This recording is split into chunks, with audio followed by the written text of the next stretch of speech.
अस्सलाम वालेकुम स्टूडेंट्स, आज हम lecture number 9 problems related to Reynolds number, ये कैन 2103 फ्लूइड मैकेनिक्स 1 का हमारा लेक्चर होगा।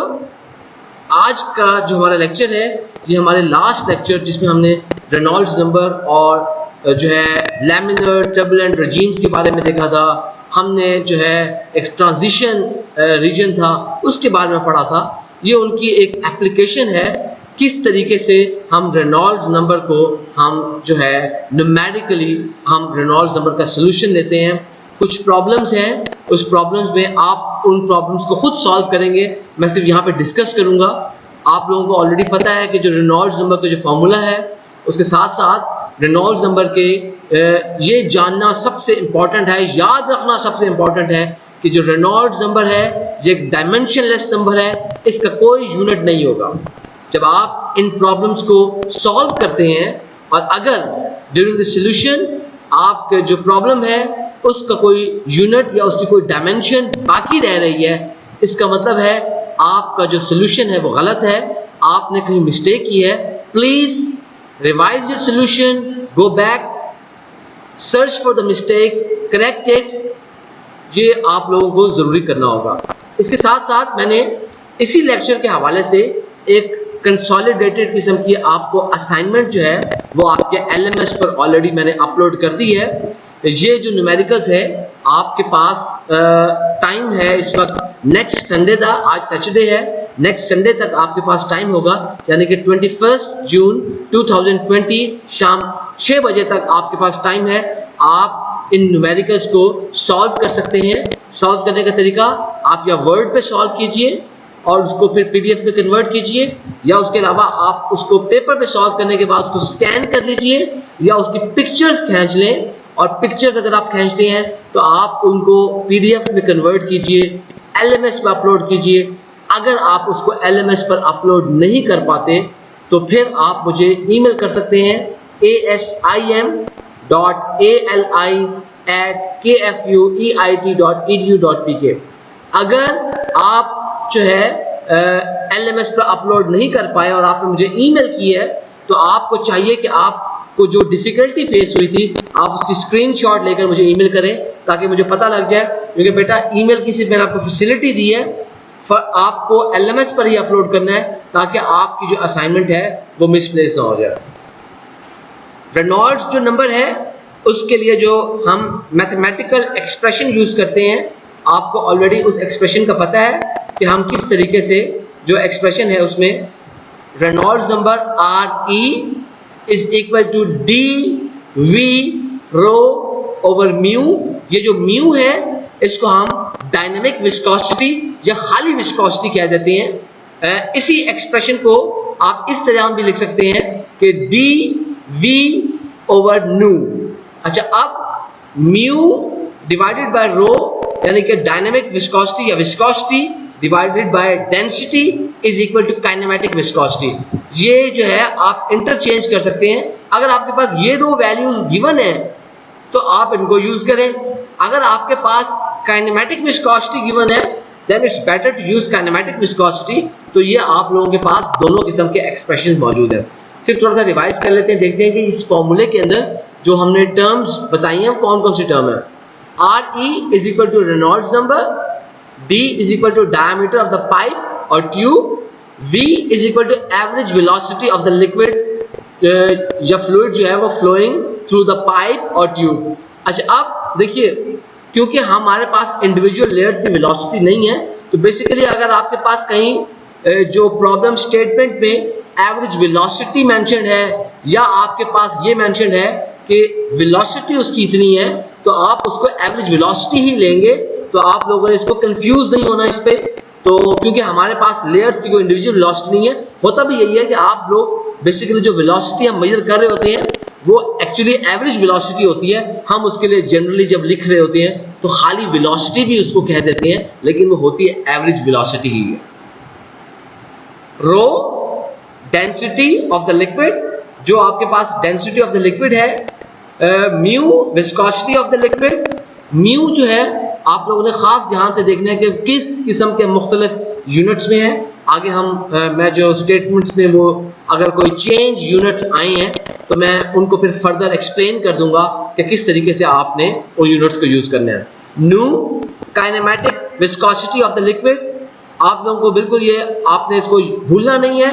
काइनेमेटिक जो विस्कोसिटी ऑफ द लिक्विड है basically it is dynamic viscosity mu divided by density rho, यानी कि म्यू डिवाइडेड बाय रो, ये जो चीज है म्यू डिवाइडेड बाय रो ये काइनेमेटिक विस्कोसिटी के बराबर है। सॉरी, अच्छा अब हम अपनी ये न्यूमेरिकल प्रॉब्लम देखते हैं।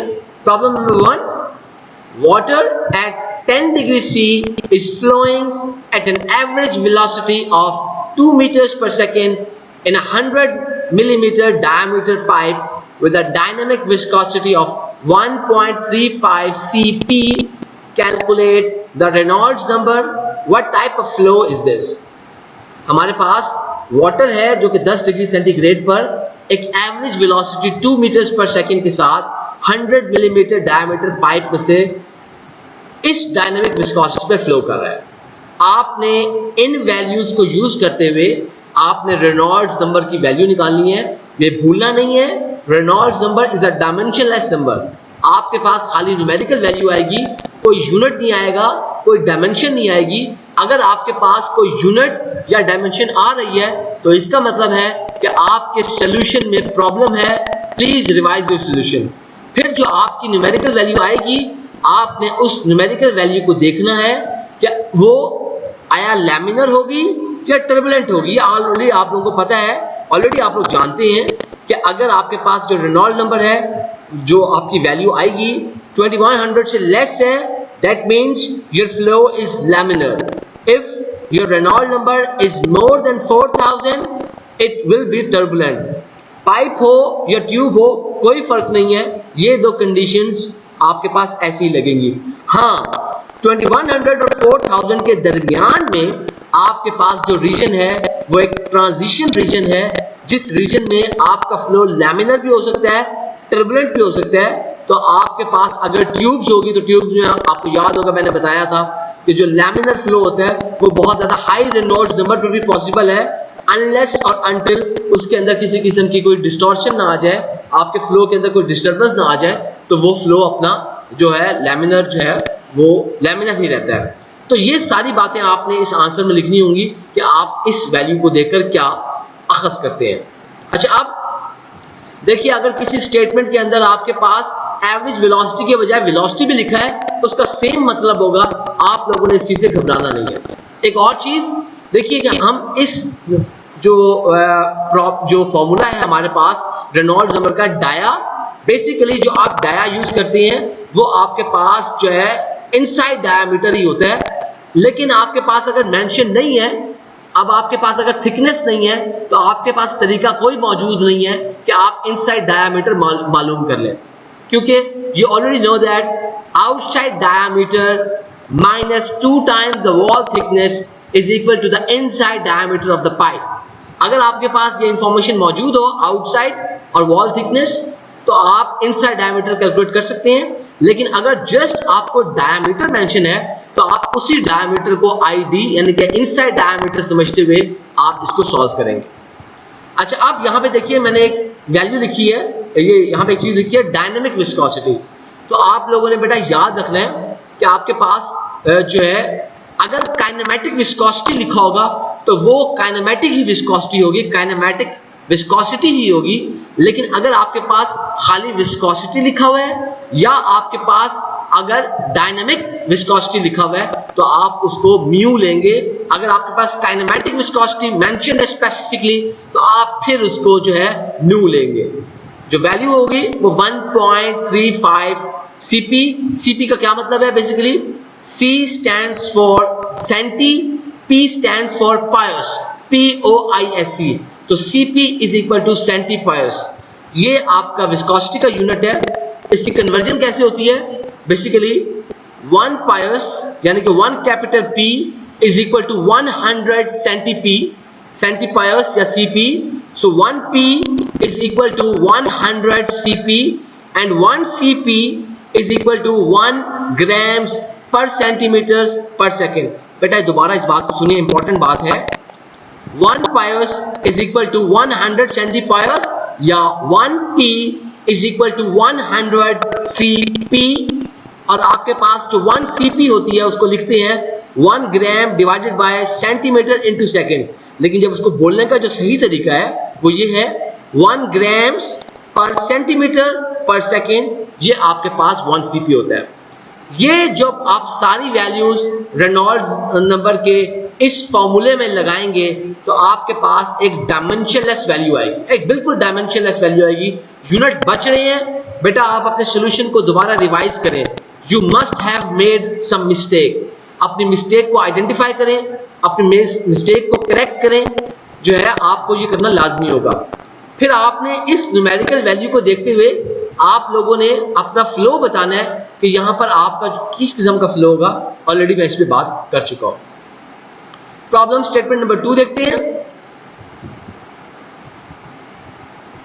Oil with a specific gravity of 0.78 and a viscosity of 20 cp is flowing at 5 feet per second in a 2-inch diameter pipe. Calculate the Reynolds number. What type of flow is this? अच्छा, अब देखिएगा, ये जो आप 2 के ऊपर इस तरह के निशान डाल देते हैं, this stands for inches. ये दो निशान ऊपर डालते हैं inches। अगर एक खाली निशान हो that means feet।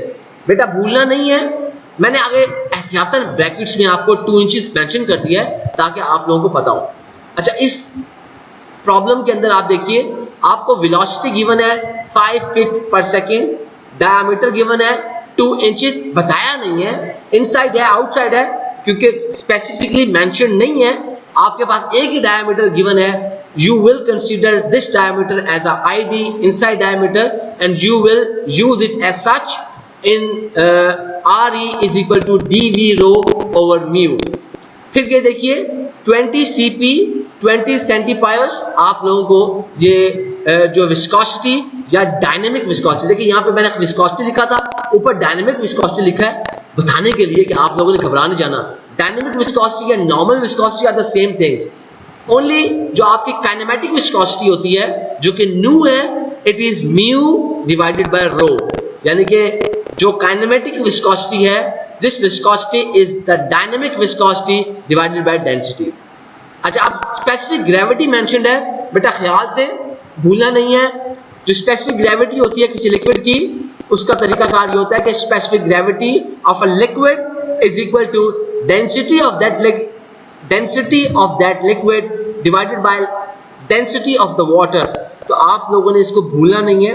तो आप इस चीजों की मदद से फर्दर जो है, अगर आपके पास कोई चीजें मिसिंग है, इस डाटा को देखते हुए आप वो मिसिंग चीजें कैलकुलेट कर सकते हैं, और आप उन फिर सब जब आपके पास टर्म्स आ जाएंगी, उन टर्म्स की मदद से आप लोग रेनॉल्ड्स नंबर को कैलकुलेट करेंगे। भूलना नहीं है, Reynolds number is a dimensionless number, it will have no units, it will have no dimensions. अगर कोई यूनिट बच रहा है, you must have made some mistake. Please revise your solution, identify your mistake and correct your mistake. At the end, you must also tell what kind of flow your oil must have inside this pipe. ये कैसे पता लगेगा? ये Reynolds number की value से पता लगेगी। Next problem देखते हैं, problem number 3। 100% glycerol with a density of 1240 kilograms per cubic meter and viscosity of 100 p यानी कि 100 pies at 60 degrees C is flowing at a velocity of 0.3 meters per second through a 15 millimeters diameter tube. Calculate the Reynolds number. What type of flow is this? अच्छा, अब देखिए हमारे पास जो, अगर आपने इस प्रॉब्लम को देखें तो आपको पता लगता है कि आपके पास जो डेंसिटी गिवन है वो ऑलरेडी 1240 kg पर क्यूबिक मीटर डेंसिटी गिवन है। जो म्यू है विस्कोसिटी वो आपके पास गिवन था 100 पाइस। यू शुड रिमेंबर कि आपके पास 1p is equal to 100 cp और 1 cp is equal to 1 gram over centimetre into second या 1 gram per centimetre per second.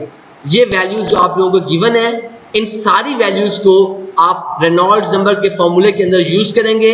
Reynolds number के फॉर्मूले के अंदर जब आप ये वैल्यूज यूज कर लेंगे, उसके बाद आपके पास जो रिजल्ट आएगा, उस रिजल्ट को देखते हुए आप बताएंगे कि आपका फ्लो कैसा होगा।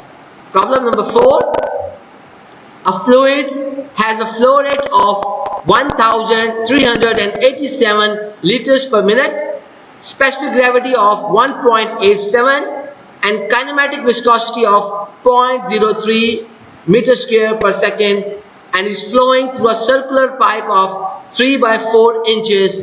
Calculate the Reynolds number. What type of flow is this?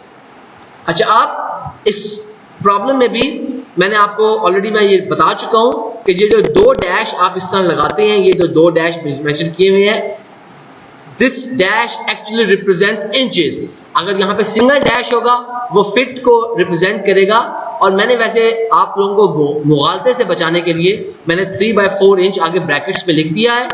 Specific gravity मत भूलिएगा। Specific gravity is equal to density of the liquid divided by density of the water. अच्छा, अब मैंने वैसे यहाँ पे फ्लूइड लिखा है, लेकिन मैं आपको बता दूं यहाँ मुराद लिक्विड ही है। एक लिक्विड है जो कि इतने फ्लो रेट के साथ जा रहा है। अब आप लोगों ने देखिए कि इसके अंदर वेलोसिटी वगैरह मेंशन नहीं है, एंड यू नीड वेलोसिटी। अब आपको सोचना पड़ेगा कि वेलोसिटी कैसे आप लोगों ने निकालनी है। मैं आपको एक हिंट बाद में डिटेल से मेंशन करूंगा, but I hope you already know, क्योंकि हमने एनर्जी बैलेंस में हमने यूज किया था कि जो वॉल्यूमेट्रिक फ्लो रेट होता है, वॉल्यूमेट्रिक फ्लो रेट बेसिकली जो आपके पास होता है is equal to velocity of the fluid multiply by volumetric flow rate of the fluid is equal to velocity of the fluid multiplied by cross sectional area of the pipe through which this fluid is flowing। तो आप ये सारी information आपके पास मौजूद हैं। कोई अगर terms missing है आपको थोड़ा सा सोचना पड़ेगा, लेकिन इन गिवन वैल्यूज की मदद से आपको missing terms easily find out कर सकते हैं। After finding out those missing terms, आपने रेनॉल्ड्स नंबर की वैल्यू कंप्यूट करनी है। रेनॉल्ड्स नंबर की जो न्यूमेरिकल वैल्यू आपके पास, एक डायमेंशनलेस वैल्यू आपके पास हासिल होगी, उस वैल्यू को आप देखेंगे कि उस वैल्यू से क्या मतलब है, क्या फ्लो आपका होगा।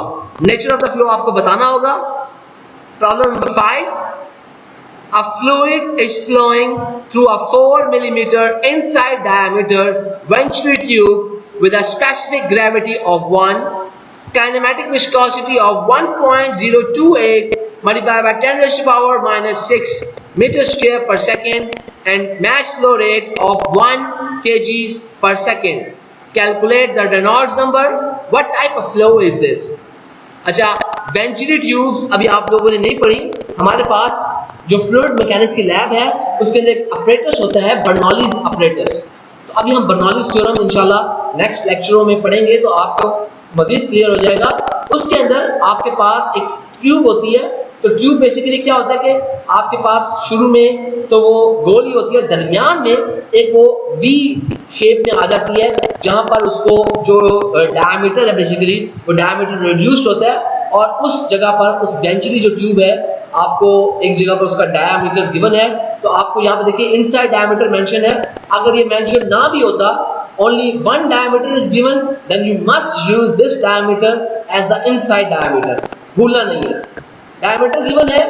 specific gravity again आपको mention है, specific gravity 1 mention है। तो आपको बता दूं कि आप इसको liquid consider कीजिए। liquid है आपके पास, तो आप specific gravity for liquids is equal to density of the liquid divided by density of the water। But if this fluid would have been a gas, तो गैस के लिए जो आपके पास होता है basically specific gravity of the gas is equal to density of the gas divided by density of the air. तो हमारे पास क्योंकि इस प्रॉब्लम नंबर 5 और प्रॉब्लम नंबर 4 में मैंने टर्म फ्लूइड मेंशन की है, but this fluid actually means you have a liquid flowing through the given tube और पाइप, जो चीज गिवन मेंशनड है उसमें से वो फ्लो कर रही है। काइनेमेटिक अगेन, काइनेमेटिक विस्कोसिटी मैंने मेंशन है 1.028 multiplied by 10 raised to power minus 6 meter square per second। तो काइनेमेटिक विस्कोसिटी की आप ये डायरेक्ट वैल्यू यूज करेंगे, आपने सोचना है कि काइनेमेटिक विस्कोसिटी वाला एक्सप्रेशन कैसे यूज कर सकते हैं। मैश फ्लो रेट आपके पास गिवन है 1 kg/s, और ये एक्सप्रेशन हमने मैश फ्लो रेट का फॉर्मूला एनर्जी बैलेंस के अंदर यूज किया था, which was mass flow rate of a fluid is equal to volumetric flow rate of the fluid multiplied by the density of the fluid। तो आप लोग mash flow rate की मदद से अगर कोई मिसिंग टर्म है उसको इजीली फाइंड आउट कर सकते हैं, और उसकी मदद से फिर आप जो रेनॉल्ड्स नंबर है उसको कैलकुलेट कर सकते हैं। And after calculating your Reynolds number you should look at the value and then you should tell this value tells you what kind of the flow will be inside the pipe without actually seeing the flow। आप सिर्फ value देखकर आप बता सकेंगे कि जो flow है वो लैमिनर है, टर्बुलेंट है, अगर ये कोई ट्रांजिशन कोई रीजन है। इसके अलावा आप मजीद उसमें कमेंट करेंगे कि अगर ये ट्रांजिशन रीजन भी है तो आपको क्या लगता है किस किस्म का ये फ्लूइड का फ्लो हो सकता है। Let's see problem number 6। Polymer melt with a density of 900 kg per cubic meter and a viscosity of 1 Pascal second. 1 Pascal second is flowing at 0.2 meters per second in a 15 millimeter tube. Calculate the Reynolds number. What type of flow is this? पहली चीज यहाँ पे polymer melt एक mention है, एक polymer है liquid form में flow कर रहा है, लेकिन देखिए कि आपको यहाँ पर एक स्पेसिफिक जो है उसकी विस्कोसिटी आपको मेंशन कर दी गई है, और हम ये अज्यूम कर रहे हैं इस पॉलीमर मेल्ट की जो विस्कोसिटी है ड्यूरिंग दिस फ्लोइंग जो है when this polymer melt is flowing through this tube of 15 millimetre diameter, तो इसकी विस्कोसिटी चेंज नहीं हो रही।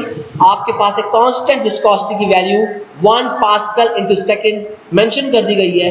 इसका मतलब है कि अब आप नॉर्मल जो रेनॉल्ड्स नंबर का फॉर्मूला है which is Reynolds number is equal to dV rho over mu, आप उसको इजीली इसको यूज कर सकते हैं। तो भूलना नहीं है आपको, जो पास्कल होता है basically 1 pascal is equal to 1 newton per square metre, भूलना नहीं है। ये वेलोसिटी मेंशन्ड है, देखिए यहाँ पर आपको इनसाइड आउटसाइड कोई कुछ नहीं बताया, जस्ट 15 मिलीमीटर ट्यूब बता दी है। Then 15 millimetre tube mean it has a inside diameter which is 15 millimetre. तो आप लोगों ने किसी किस्म की कंफ्यूजन का शिकार नहीं होना। Sorry. Problem number 7, last problem. Air at 2 atmospheric pressure and 180 degree Fahrenheit is flowing at 50 feet per second in a 12-inch duct. The viscosity of the air at this temperature is around 0.02 centipoise or Cp. Calculate the Reynolds number. What type of flow is this? अच्छा, ये अब देखिए एक बड़ा मैंने आपको अजीब सा प्रॉब्लम दे दिया है। एयर है आपकी फ्लो कर रही है एक डक्ट में से, तो बेसिकली जो डक्ट्स होती हैं ये आपके पास जो heating, ventilation, air conditioning and refrigeration systems है जिनको HVACR भी कहते हैं, इन सिस्टम्स के अंदर ये डक्ट्स यूज की जाती हैं। अगर आप बड़े बड़े होटल्स में जाएं, अगर आप जो है किसी हॉस्पिटल्स में या बहुत बड़ी बड़ी बिल्डिंग्स में जाते हैं कि जहाँ पर ये आपके पास बहुत बड़ी बिल्डिंग्स के लिए, या बड़े बड़े मॉल्स में अगर जाते हैं, शायद आपके पास जो है आई एम नॉट श्योर कि अगर यहाँ पर जो रहीम या खान में जो मॉल्स हैं वो सेंट्रली एयर कंडीशन है कि नहीं, लेकिन आपके पास जो बड़े बड़े बैंक्स हैं वो तमाम के तमाम जो है hopefully they will be centrally air condition, क्योंकि फिर फिजिबल नहीं है। अगर आप इंडिविजुअल बहुत सारे AC लगाते हैं तो वो बहुत महंगा पड़ेगा।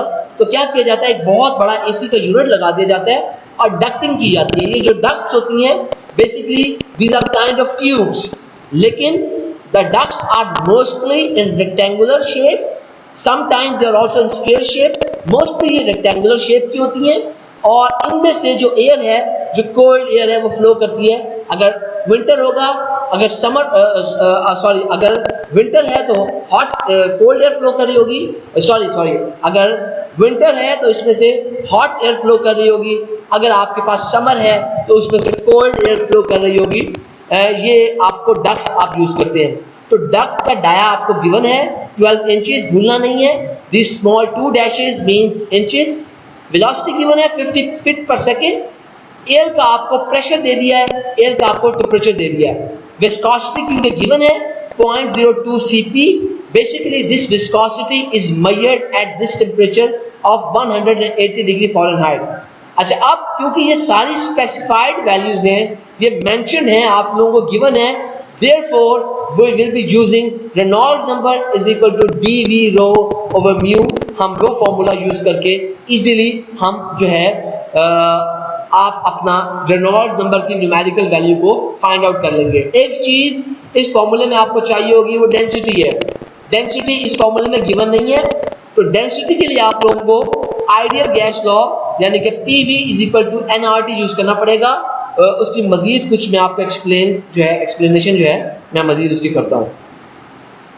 बेटा जब आपको मैंने ये एंड में ये हिंट्स जो है ये आप लोगों के LMS पर ये अवेलेबल हैं, आप इसको गो थ्रू कीजिएगा, वहाँ से आप इसको देख सकते हैं कि ये जो हिंट्स दिए हैं, इन हिंट्स की मदद से आप इसका जो सोल्यूशन है वो इजीली इनको सॉल्व कर सकते हैं। रेनॉल्ड्स नंबर जो है वो डायमेंशनलेस नंबर होगा।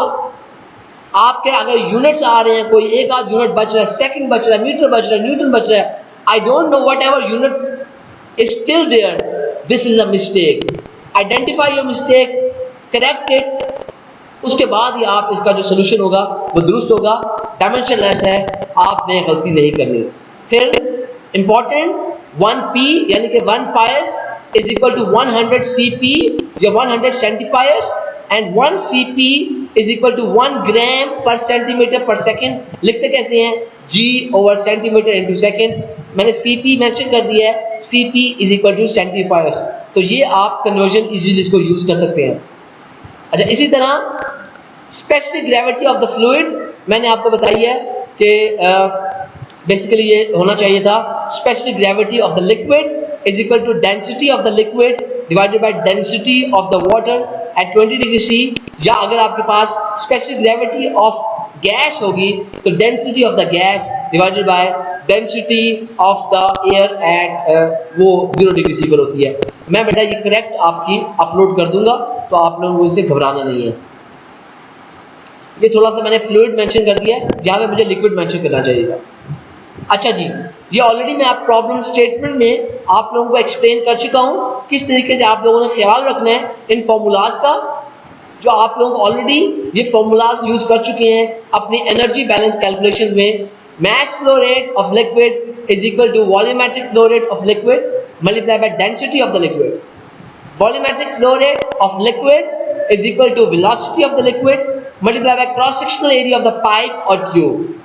तो ये फॉर्मूलाज ऑलरेडी आप लोग यूज कर चुके हैं, तो अगर आप इन प्रॉब्लम में कहीं यूज करने पड़े तो ऑलरेडी मैंने आपको दे दिए हैं।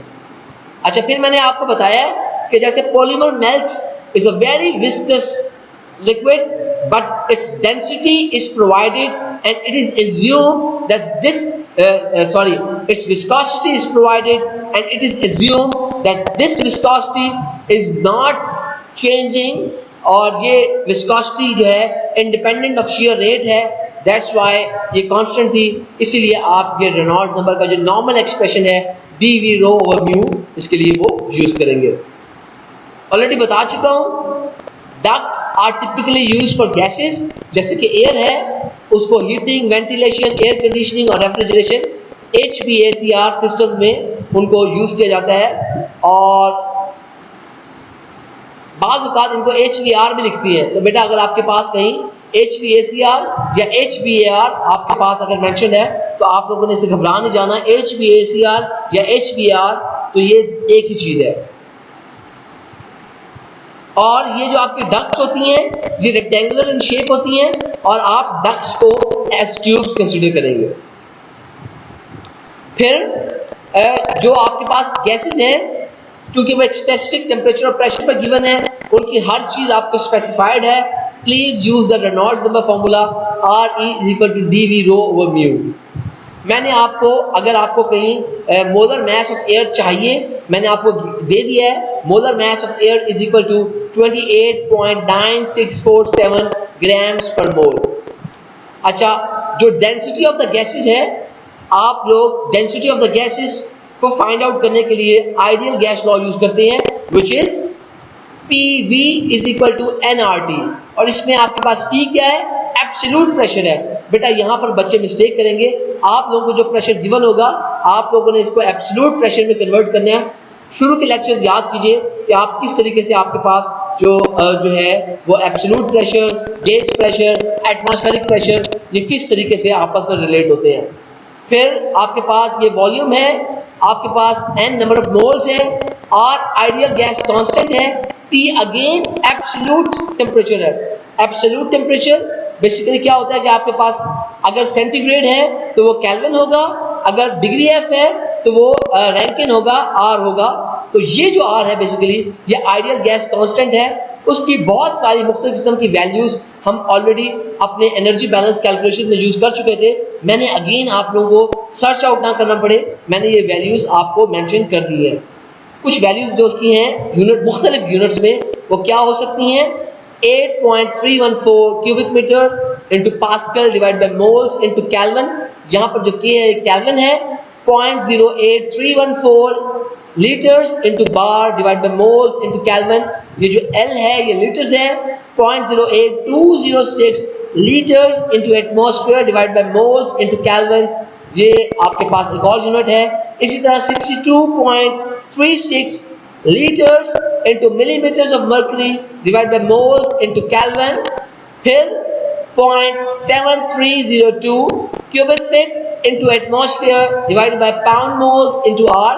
ये जो R है ये रैंकिन है, ये एब्सोल्यूट आपका टेम्परेचर है।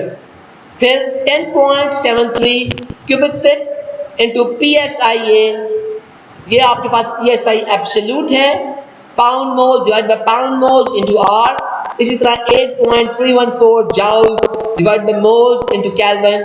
और at the end 1.987 calories per mole into kelvin and 1.987 BTU per pound mole into R।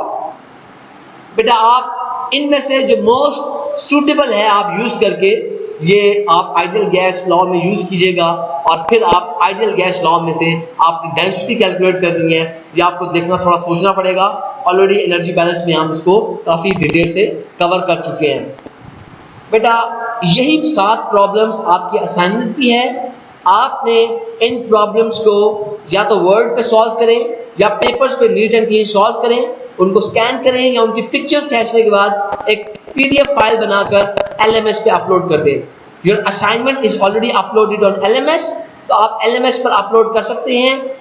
मतलब आपको असाइनमेंट जो प्रॉब्लम है वो गिवन है, आप अपना जो असाइनमेंट जमा करानी है LMS पर अपलोड कर सकते हैं। जब आपकी असाइनमेंट जो है आप लोगों ने LMS पर लाजमन अपलोड करनी है।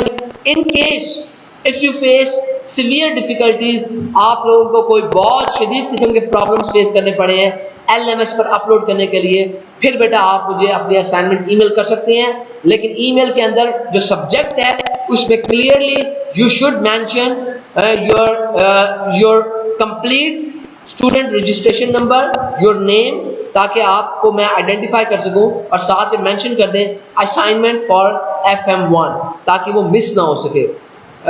बेटा जब आप अगर मुझे ईमेल करते हैं अपनी असाइनमेंट, मैंने कंडीशन बता दी है, सिर्फ उस हालत में जब आपको LMS पर अपलोडिंग में प्रॉब्लम आ रहा है, तो फिर आपको उसका कोई सबूत देना पड़ेगा। सबूत की क्या किस्म हो सकती है? सबूत आप मुझे कोई स्क्रीनशॉट ले लीजिए कि हाँ भाई उसमें कोई बहुत बड़ा कोई एरर आ रहा था, तो इस वजह से हमसे मिस्टेक हो गई, नहीं कर सके, तो आप कर सकते हैं। बेटा thank you very much for listening. If you have any questions